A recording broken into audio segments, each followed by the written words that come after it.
ഇപ്പോഴത്തെ അവസ്ഥയിൽ കേരളം മുഴുവൻ കുഴിയാണ്. ഡയലോഗടി അല്ലാതെ കുഴി നന്നാക്കുന്ന കാര്യങ്ങളൊന്നും തന്നെ മന്ത്രിയുടെ ഭാഗത്തുനിന്ന് വരുന്നില്ല.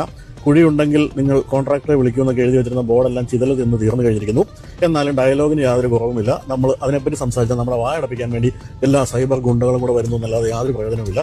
ദിവസവും മനുഷ്യൻ കുഴിയിൽ വീണ് മരിക്കുകയാണ്. ഈ മനുഷ്യരുടെ എല്ലാം പ്രേതാത്മാക്കൾ മന്ത്രിത്തിന് ചുറ്റും നിന്ന് രാത്രി അട്ടഹസിച്ച് വിളിക്കുന്ന ഒരു കാലം വന്നാൽ മാത്രമേ മന്ത്രിമാരൊക്കെ പാഠം പഠിക്കുകയുള്ളൂ എന്നാണ് തോന്നുന്നത്. ഇത് സംസ്ഥാന ഭരണകൂടത്തിന്റെ കാര്യം.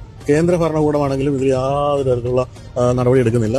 അത് ഞാൻ ഉദ്ദേശിച്ചത് ദേശീയപാത നിർമ്മാണമാണ്. ദേശീയപാത നിർമ്മാണത്തിന്റെ കാര്യത്തിൽ റോഡുകളൊക്കെ നന്നായി എന്ന് തോന്നിയൊരു ഘട്ടം വന്നപ്പോൾ സംസ്ഥാന ഗവൺമെന്റും കേന്ദ്ര ഗവൺമെന്റും ഞങ്ങളുടെ പാത എന്ന് പറഞ്ഞ ബഹളമായിരുന്നു. ഇടയ്ക്ക് പാതയൊന്ന് ഇടിഞ്ഞു വീണപ്പോൾ കേന്ദ്രവും ഇല്ല സംസ്ഥാനവും ഇല്ലാത്ത അവസ്ഥയാണ്. ഇന്ന് തന്നെയല്ല നിങ്ങളുടെ കാര്യം നോക്കുക. കേന്ദ്ര ഗവൺമെന്റ് ആയാലും സംസ്ഥാന ഗവൺമെന്റ് ആയാലും ഒരു പാത വികസിപ്പിക്കുമ്പോൾ അതിന്റെ സൈഡ് റോഡുകളാണ് ആദ്യം നന്നാക്കേണ്ടത്.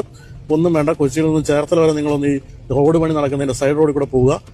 എന്താണ് കുഴി? ഒരു തരത്തിൽ ഓടിച്ചു പോകാൻ പറ്റില്ല. നമുക്കൊരു ഓഫ് റോഡ് വാഹനമില്ലാതെ ഓടിക്കാൻ പറ്റാത്ത സ്ഥിതിയാണ്. എത്രയോ പേരാണ് കുഴിയിൽ വീണ് മരിച്ചുകൊണ്ടിരിക്കുന്നത്.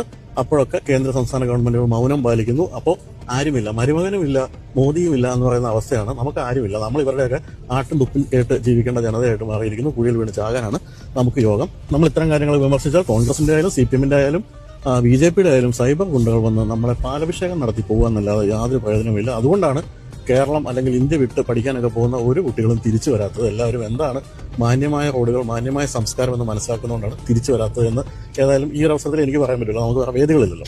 എന്തായാലും അത്തരത്തിൽ കുഴികൾ വീണ് ചാകാതിരിക്കാൻ തീർച്ചയായിട്ടും നിങ്ങൾക്ക് പറ്റുന്നൊരു വാഹനമാണ് സ്കോഡ കൈലാക്ക് പോലെയുള്ള കോമ്പാക്ട് SUV-കൾ. ആ ഒരു ഗ്രൗണ്ട് ക്ലിയറൻസ് തീർച്ചയായിട്ടും ഈ വാഹനത്തിൽ